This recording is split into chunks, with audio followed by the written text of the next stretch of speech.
Pemirsa, berita Banjarmasin kembali hadir menjumpai Anda bersama saya Zaldi Ariandi. Sejumlah berita aktual dan beberapa informasi menarik lainnya telah kami siapkan. Berikut berita utama hari ini.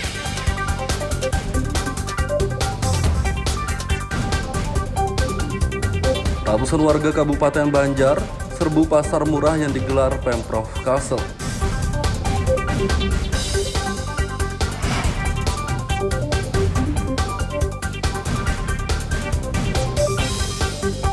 Tempat wisata di kota Banjarmasin akan dikenai retribusi.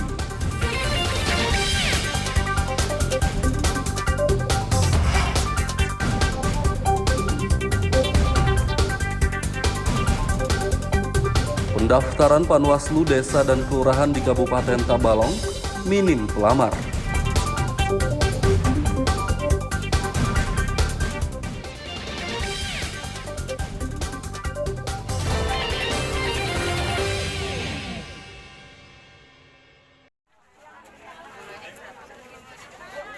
Pemerintah Kalimantan Selatan kembali menggelar pasar murah di seluruh kabupaten dan kota, salah satunya Kabupaten Banjar.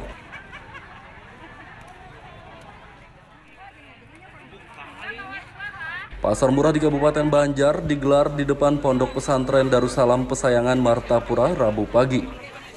Berbagai bahan pokok tersedia di pasar ini seperti beras, telur, minyak goreng, gula, dan bawang. Ratusan warga menyerbu pasar ini. Mereka antusias berbelanja karena bahan pokok yang tersedia harganya lebih murah Rp10.000 dibandingkan harga di pasar konvensional. Dan para distributor ini dapat membantu masyarakat kita yang saat ini dalam keadaan kesusahan. Harganya begitu jauh turun ya.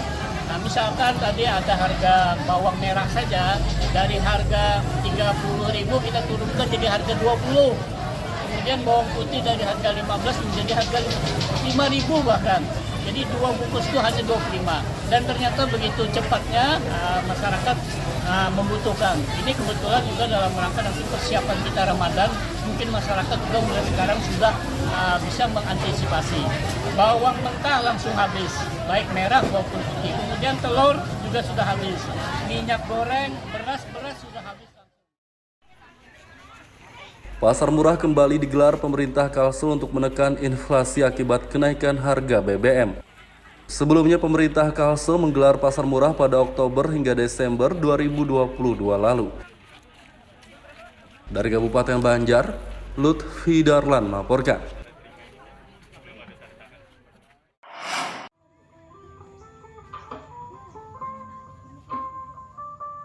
Warga desa Jelapat 2 Mekarsari Kabupaten Batola mendapat bantuan rumah produksi hasil bumi dari Kementerian Pertanian.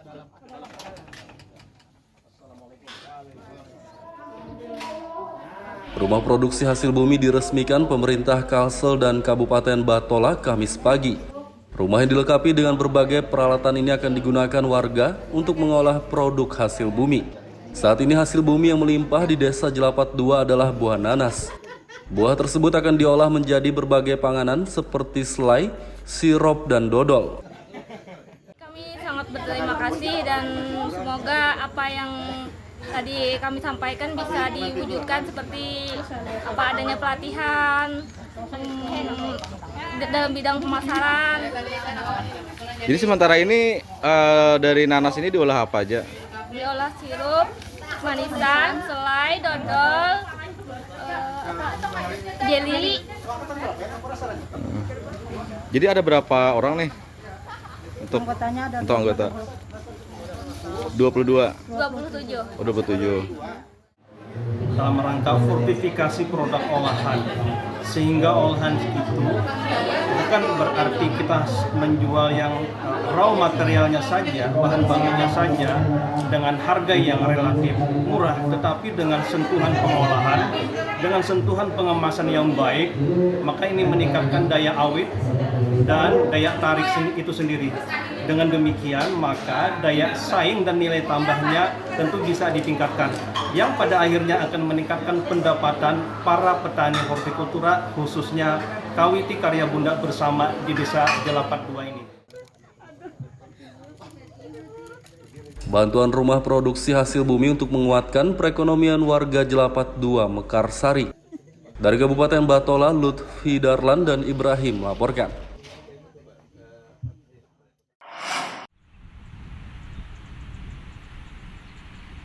Tempat wisata di Kota Banjarmasin akan dikenai retribusi oleh pemerintah setempat.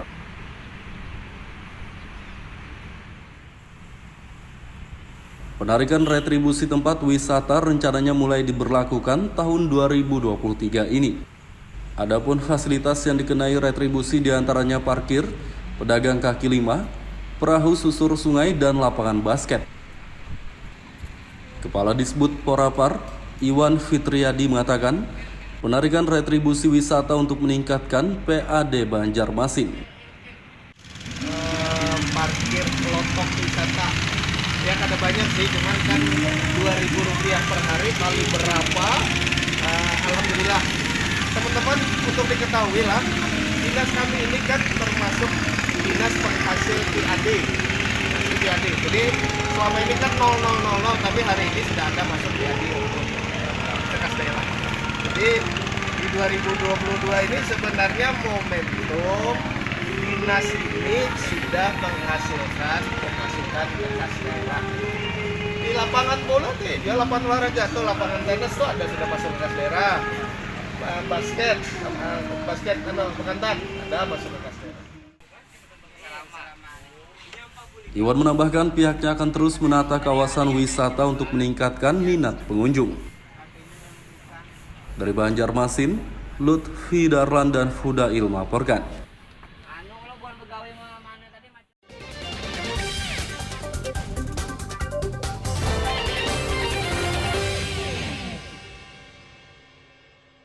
Pemirsa, masih bersama kami dalam Berita Banjarmasin. Bagi Anda yang baru bergabung, berikut Berita Banjarmasin utama hari ini.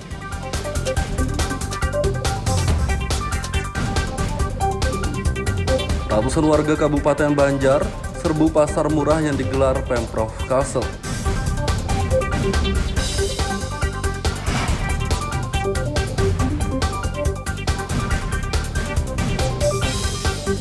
Tempat wisata di Kota Banjarmasin akan dikenai retribusi.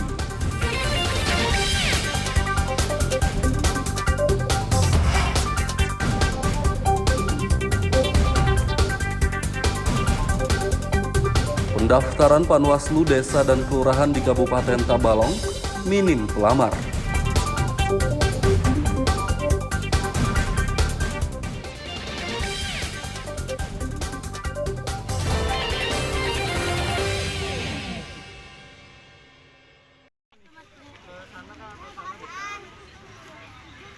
Pendaftaran petugas pembimbing haji di Kabupaten Tabalong akan berakhir hari ini 20 Januari 2023.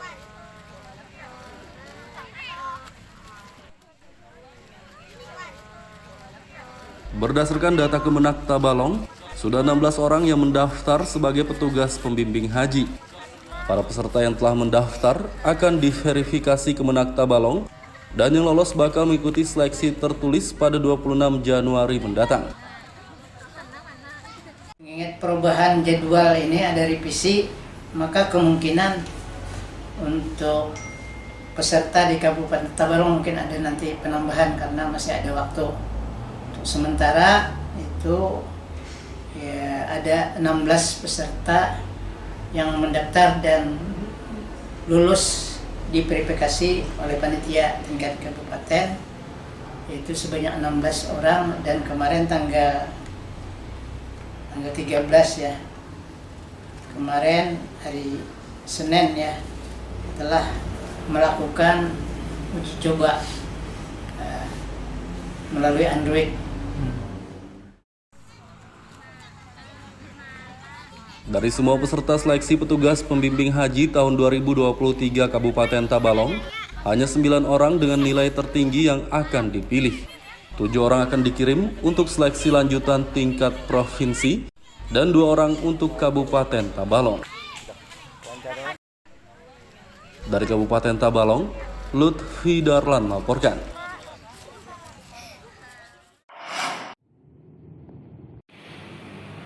Pendaftaran panitia pengawas pemilu Panwaslu tingkat desa dan kelurahan di Kabupaten Tabalong minim pelamar. Berdasarkan data Bawaslu per 18 Januari 2023, jumlah pelamar Panwaslu Desa dan Kelurahan hanya 200 orang, sedangkan targetnya 268 orang. Selain belum terpenuhinya target jumlah pelamar, pendaftaran Panwaslu Desa dan Kelurahan kali ini juga minim keterwakilan perempuan. Nah, kalau kita melihat sampai hari kemarin, dari beberapa desa masih belum memenuhi sesuai apa yang kita harapkan, terutama keterwakilan perempuan. Dan juga ada juga yang sudah sampai, ada juga, tapi kan hampir 50% lebih itu masih belum terpenuhi apa yang kita harapkan, terutama keterwakilan perempuan. Nah, itu syarat dari jobdisnya. Pendaftaran Panwaslu Desa dan Kelurahan di Kabupaten Tabalong berakhir tanggal 19 Januari 2023. Jika hingga akhir waktu pendaftaran pelamar belum memenuhi target, maka pendaftaran diperpanjang selama sepekan. Dari Kabupaten Tabalong, Lutfi Darlan melaporkan.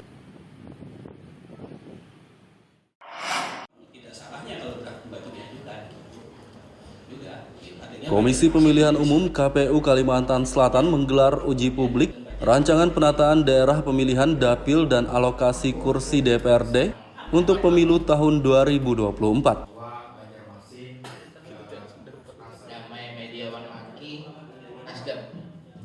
Uji publik berlangsung di salah satu hotel kawasan Banjarmasin Tengah Rabu pagi. Kegiatan dihadiri perwakilan partai politik, tokoh agama, warga dan sejumlah instansi terkait.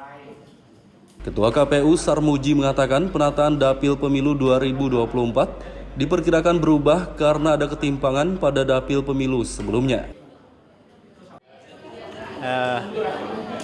Mengumpulkan pendapat publik, pendapat umum atau partai politik, apakah rancangan yang kami ajukan existing yang terdahulu itu tetap digunakan ataukah ada rancangan baru dan disetujui oleh peserta. Nah, ternyata hari ini umumnya partai politik memilih rancangan 2 dan 3. Jadi rancangan 2 itu hanya bertukar antara Kabupaten Banjar dengan Banjarmasin. Apakah Banjarmasin yang dapil 2 atau Kabupaten Banjar dengan angka kursi ya 8 9. Banjarmasin 9, Banjar 8 sesuai dengan agregat daftar agregat kependudukan kecamatan. Rancangan penataan dapil dan alokasi kursi DPRD Kalsel untuk pemilu 2024 akan ditetapkan pada Februari mendatang. Dari Banjarmasin, Lutfi Darlan dan Aryadi Sukma melaporkan.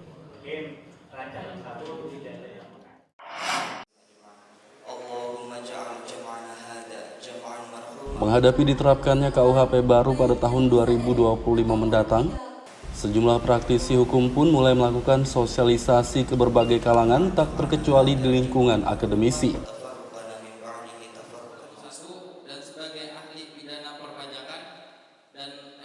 Seperti sejumlah mahasiswa UIN di Banjarmasin pada Kamis pagi kemarin.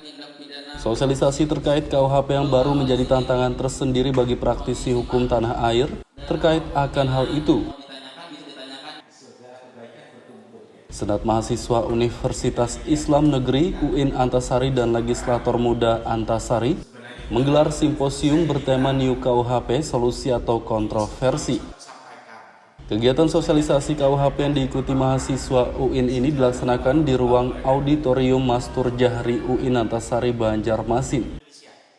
Salah satu narasumber, Dr. Mispansah mengatakan, ada sedikit perbedaan orientasi antara KUHP yang lama dengan yang baru. Jika yang lama orientasinya lebih ke pemidanaan atau pemberian efek jera, sedangkan yang baru ini lebih banyak alternatif pilihan pidana. Bahkan pidana hukuman mati itu berada di belakang dan lebih ke keadilan restoratif yang ditonjolkan. Bahkan pidana mati itu di bawah ya, di belakang lah istilahnya. Penjara juga belakang ya, seperti itu. Karena orientasinya adalah untuk kemudian istilah kita itu keadilan keadilan restoratif ya, keadilan restoratif yang ditunjukkan. Nah, ini di buku 1. Makanya problem yang muncul di masyarakat tidak pernah muncul yang pembahasan di buku 1 itu. Nah, yang jadi problem itu di buku 2. Ya, memang ada hal-hal yang menjadi catatan yang di seminar ini saya menjadi catatan khusus mengenai istilah kita itu kebebasan mengemukakan pendapat.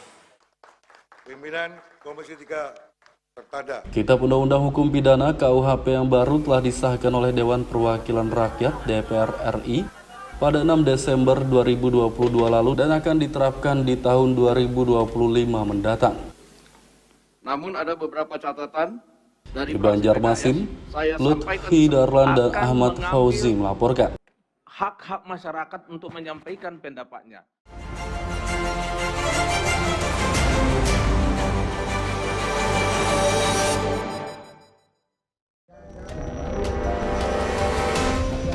Pembunuhan wanita hamil di Kabupaten Kota Baru direkonstruksi polisi setempat Rabu siang.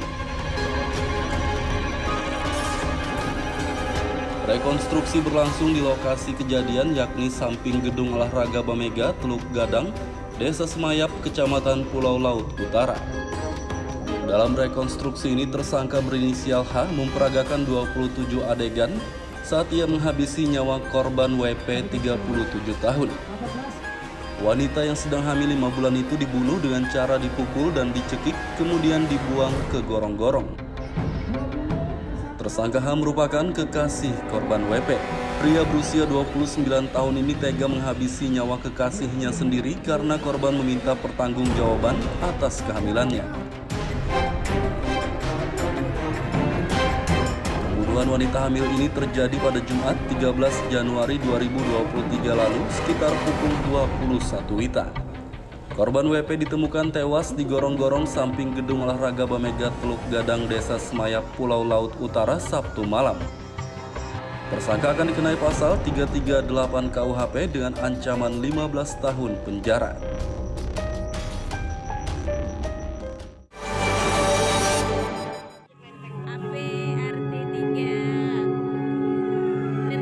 Kobaran api disertai asap pekat membubung tinggi di kawasan Queen Utara RT 3 Banjarmasin Utara Jumat pagi.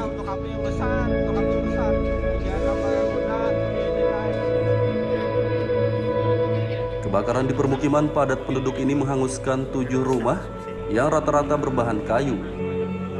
Selain itu, amukan si jago merah juga menewaskan salah satu pemilik rumah, yakni seorang laki-laki bernama Fauji 31 tahun.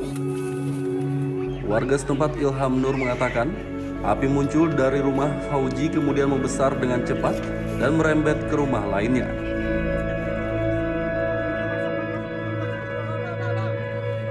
Mayat korban tewas terbakar dievakuasi dan dibawa ke Rumah Sakit Umum Daerah RSUD Ulin Banjarmasin.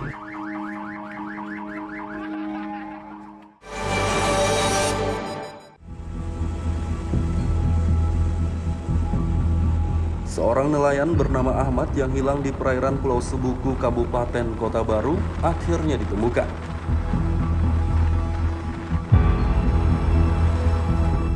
Pria berusia 36 tahun ini ditemukan tim SAR gabungan Sabtu siang dalam kondisi meninggal dunia. Mayat Ahmad ditemukan di perairan Pulau Sebuku pada jarak 5 mil ke arah timur laut dari lokasi kejadian. Sebelumnya nelayan asal desa Tanjung Pangga, Kota Baru ini dilaporkan hilang saat melaut 11 Januari 2023 lalu.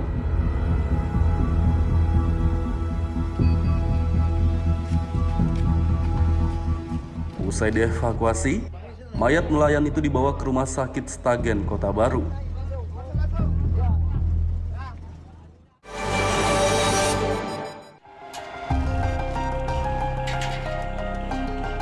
Perusahaan peternakan ayam PT JCI di Kabupaten Tanah Laut membantah menyerobot lahan warga.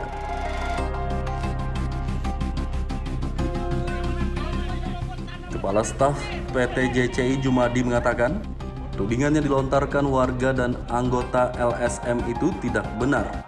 Lahan seluas 12 hektar itu dibeli secara sah dari warga yang memiliki surat dari pemerintah setempat. Menurutnya semua lahan PT JCI sudah bersertifikat dan ada izin hak guna bangunan HGB dari pemerintah. Jumadi menambahkan lahan milik Agus Maulana Syarif yang diklaim diserobot PT JCI itu salah alamat karena lahan tersebut berlokasi di Desa Jelai, sedangkan lahan PT JCI di Desa Tambang Ulang. Dari Tanah Laut, Lutfi Darlan dan Aryadi Sukma melaporkan.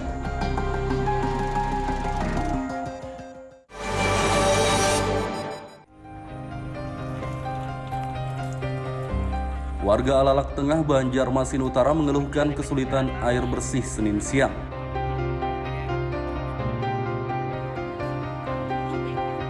Warga kesulitan air bersih karena keran air di rumah mereka macet atau tidak mengalir saat siang hari. Menurut warga, sudah selama 2 pekan, air dari PTAM Banjarmasin hanya mengalir malam hari saja. Akibat air PTAM tidak mengalir siang hari, warga terpaksa menggunakan air sumur dan sungai untuk kebutuhan mandi dan mencuci. Belum diketahui penyebab macetnya distribusi air bersih di kawasan Alalak Tengah ini.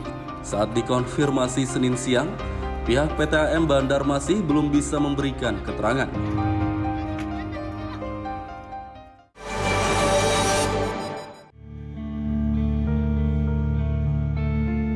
Sekolah Dasar Negeri SDN Halangan di Kecamatan Pugaan, Kabupaten Tabalong minim peserta didik.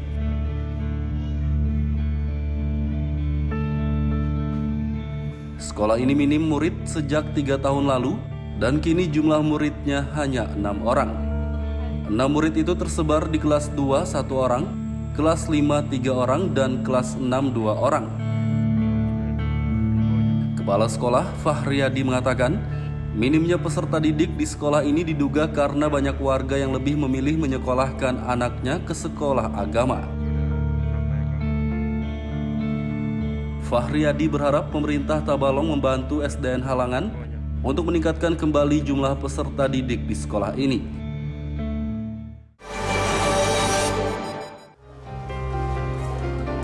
Badan Kependudukan dan Keluarga Berencana Nasional BKKBN Kalimantan Selatan menggelar pelayanan KB. Pelayanan KB digelar di Balai Pertemuan Kecamatan Aluh-Aluh, Kabupaten Banjar, Selasa siang. Pelayanan KB yang tersedia dalam kegiatan ini adalah pemasangan alat kontrasepsi implan dan IUD atau KB spiral. Puluhan warga antusias mengikuti pelayanan KB untuk mencegah kehamilan yang tidak diinginkan.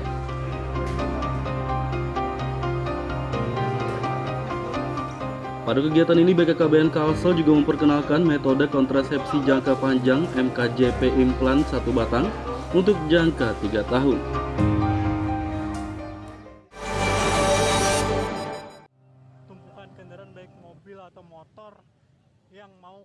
Pandemi COVID-19 sudah melandai. Haul atau peringatan wafatnya guru sekumpul di Martapura, Kabupaten Banjar dipastikan digelar di tahun ini.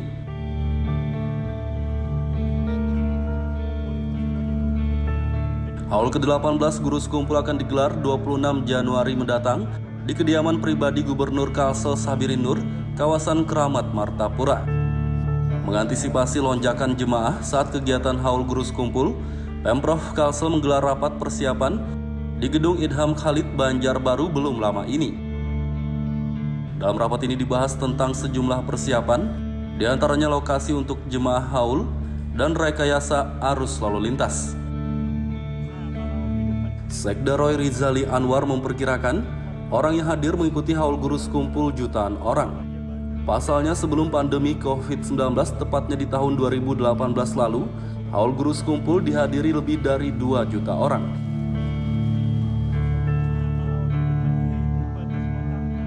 Guru sekumpul atau Kiai Haji Zaini bin Abdul Ghani merupakan ulama asal Martapura, Kabupaten Banjar yang sangat berpengaruh. Peringatan hari wafatnya ulama karismatik ini selalu dibanjiri manusia.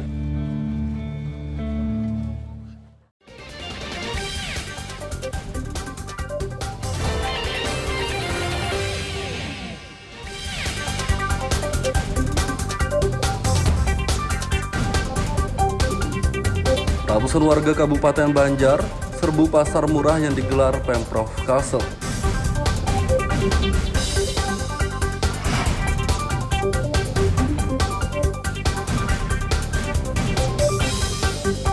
Tempat wisata di kota Banjarmasin akan dikenai retribusi.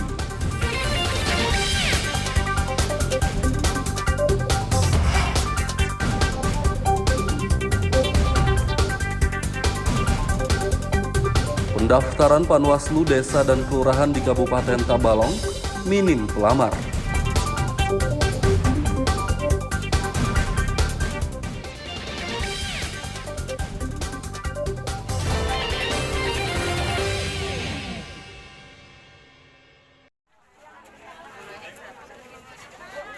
Pemerintah Kalimantan Selatan kembali menggelar pasar murah di seluruh kabupaten dan kota, salah satunya Kabupaten Banjar.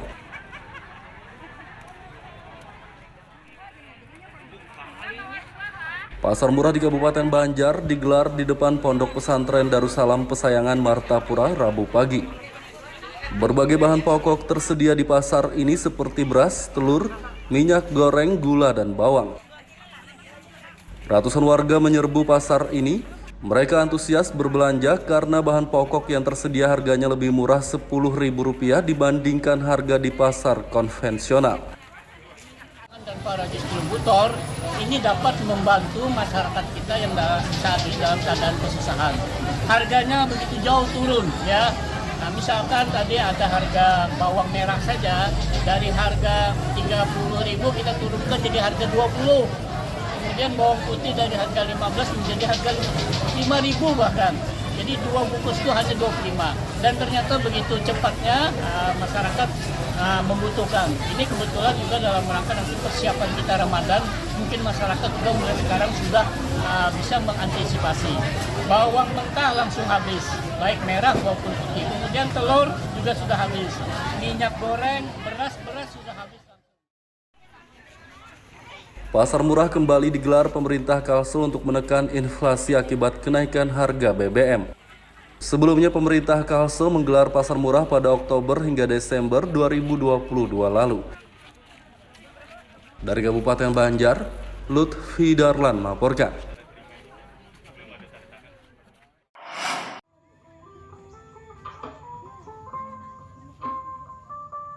Warga desa Jelapat 2 Mekarsari Kabupaten Batola mendapat bantuan rumah produksi hasil bumi dari Kementerian Pertanian.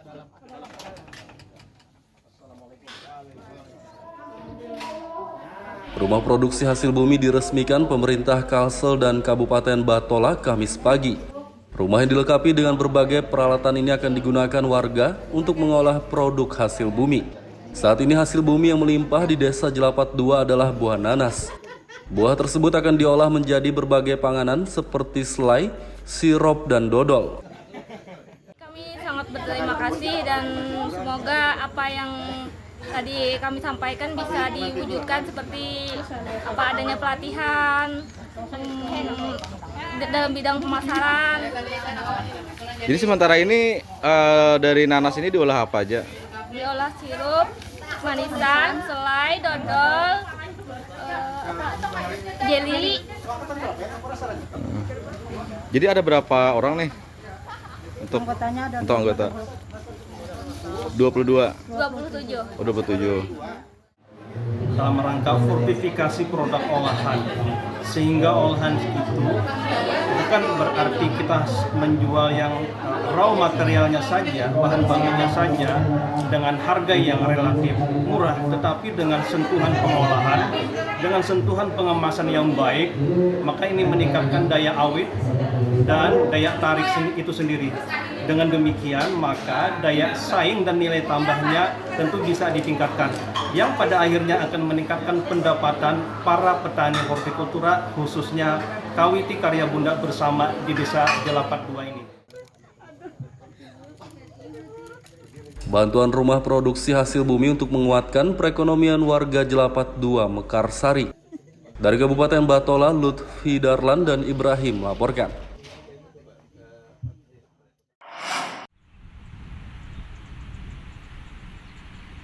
Tempat wisata di kota Banjarmasin akan dikenai retribusi oleh pemerintah setempat.